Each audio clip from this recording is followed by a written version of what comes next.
पूर्व मुख्यमंत्री भूपेश बघेल आज बस्तर प्रवास के दौरान कुछ देर के लिए आमदी में रुके, जहां पर जिला उपाध्यक्ष मनोज साहू के निवास में कार्यकर्ताओं से चर्चा की। मीडिया से चर्चा करते हुए विष्णुदेव सरकार पर कई आरोप लगाए।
साइड में आओ, साइड में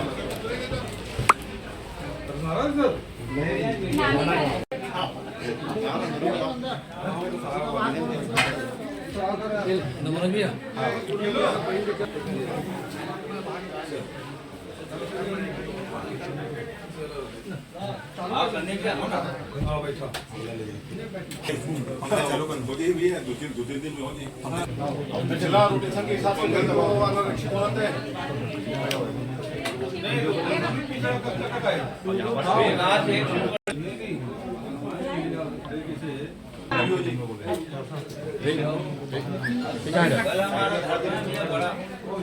सर आज दौरे में पहुंचे सर, क्या देखिए, एक पारिवारिक कार्यक्रम है। हमारे पार्टी के पदाधिकारी, वरिष्ठ पदाधिकारी के दसगात्र में कांकेर जिला जा रहा हूँ, चारामाम भी कार्यक्रम है। और उसी संदर्भ में रास्ते चलते यहाँ साहूजिक निवास में सब साथियों से मुलाकात हुई। विधायक जी, महापौर जी, पार्टी अध्यक्ष, सब तमाम महिला अध्यक्ष, सब लोग यहाँ उपस्थित हैं। और मुख्य रूप से किसान चिंतित है, उनका धान बिक पाएगा कि नहीं बिक पाएगा, क्योंकि धान उठाव अभी तक से पूरे स्पीड से शुरू हुआ नहीं है। कई जिलों में हुआ है, कई जिलों में नहीं हुआ है, अधिकांश जिलों में नहीं हुआ है। इसी कारण से सोसाइटियों में धान जाम हो गया है और खरीदी अब बंद करते जा रहे हैं। ये सरकार जो नियत है इसकी, वो खरीदने की नहीं है, क्योंकि टोकन में इतनी परेशानी हुई लोगों को, इसकी कोई सीमा नहीं है। अब उठाव में परेशानी कर रहे हैं, उसके पहले बारदाना में कर रहे थे, उसके पहले टोकन में कर रहे थे, उसके पहले अनावरिंग कर रहे थे। और अभी गर्मी फसल के लिए भी कई जिलों में फरमान जारी कर दिया गया कि धान यदि बोओगे तो बिजली काट दी जाएगी, तो 50,000 रुपया फाइन किया जाएगा। इस प्रकार के आदेश निकले थे, अलग अलग कलेक्टर निकाले थे। तो ये इस प्रकार की स्थिति है। किसानों के साथ लगातार कुछ न कुछ परेशान करने वाले आदेश, निर्देश या मौखिक आदेश सरकार जारी कर रही है। कुल मिला के बात यह है कि सरकार किसान विरोधी सरकार। नगरीय निकाय चुनाव को लेकर क्या तैयारी? नगरीय निकाय चुनाव तो हो जाना चाहिए था, लेकिन सरकार ही लगातार दबाव बना हुआ है, तब जाके कहीं अब मतदाता सूची का प्रकाशन हुआ है। अब आरक्षण अभी तक हुआ नहीं है, और खासकर जो ग्रामीण क्षेत्रों में पिछड़े वर्ग को बहुत भारी नुकसान होगा। उसको पंचायती राज में बहुत कम सीटें मिली। एक साल को किस तरह से देखा था सरकार की? एक साल में कोई उपलब्धि तो है ही नहीं है। पहले हमारी सरकार के द्वारा जितनी योजनाएं थी, चाहे राजीव मितान क्लब हो, भूमि श्रमिक न्याय योजना हो, गौठान योजना हो, चाहे राजीव मितान क्लब हो, वो सबको बंद कर दिया गया।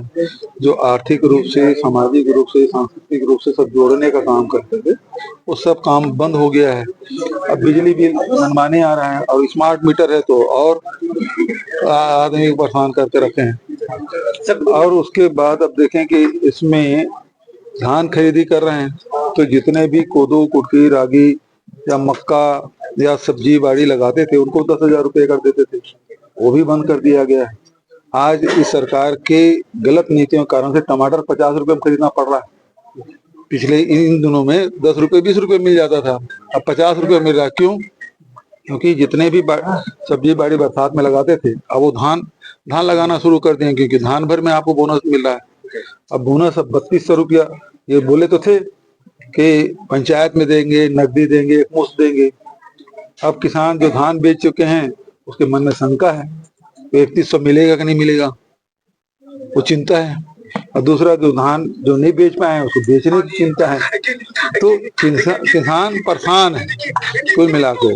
और दूसरी बात यह है कि एक महतारी वंदन योजना है, उसमें भी जो नई ब्याहता है, इस योजना लागू होने के बाद जिसकी शादी हुई जिस लड़की की, उसका नाम तो जुड़ा ही नहीं, एक भी नए जुड़े नहीं है, पोर्टल बंद है। अब आवास योजना है, आवास योजना शहरी क्षेत्रों में एक भी स्वीकृत नहीं है।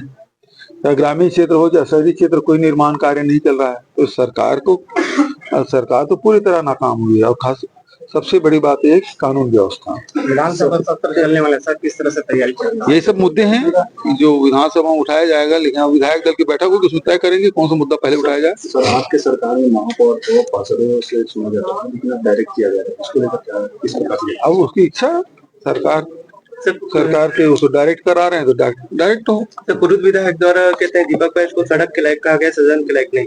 क्या? दीपक बैज जी को सड़क के लायक कहा गया, सदन के लायक नहीं। कौन? पूर्व विधायक अजय चंद्रा। अब देखो, अजय चंद्राकर जी कुछ बोलते रहते हैं, उसके पार्टी में कोई पूछ परख है ही नहीं। दिल्ली तक दौड़ लगा चुके हैं, लेकिन कोई सुनने वाला है ही नहीं। उसकी तकलीफ ये है कि मंत्री नहीं बन पाया है, उसकी तकलीफ ये है कि प्रदेश अध्यक्ष नहीं बन पाया है।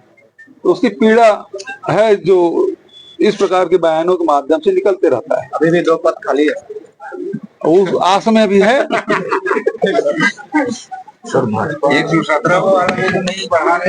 एक्चुअल में क्या है, वो कांकेर के पास एक कोदा गांव करके है, वहाँ हमारे पूर्व बघेल सरकार द्वारा राज्य पिछड़ा आयोग का एक सदस्य नियुक्त किया गया था, आदरणीय वीरवर साहू जी हमारे साहू समाज के कार्यकारी प्रदेश अध्यक्ष भी थे। उनका देहावसान हो गया था, आज उनका कार्यक्रम था, तो उसी सिलसिले में वो कोदा गांव जा रहे हैं। तो इधर रास्ते में गए तो एक पारिवारिक मिलन के तहत यहाँ पे रुके थे। चुनावी चर्चा भी हुई होगी आप लोग? अभी उस संबंध में उतनी चर्चा नहीं हुई है। मेन मुलाकात हुई है। हाँ, मेन मुलाकात। अब वो पार्टी के इतने बड़े वरिष्ठ नेता थे, मुख्यमंत्री रहे, तो इधर रास्ते से गए तो हम लोगों का कर्तव्य बनता था कि हम उनका स्वागत करें, तो केवल उसी सिलसिले में रुके थे, ऐसा वो कुछ कारण नहीं रहा। कार्यकर्ताओं किस तरह से यहाँ पे उत्साह मुख्यमंत्री आए हुए? कार्यकर्ताओं में काफी उत्साह थी, तभी तो इधर दूर दूर से आए हुए थे सब। महिलाएं भी आई थी, युवा साथी भी आए।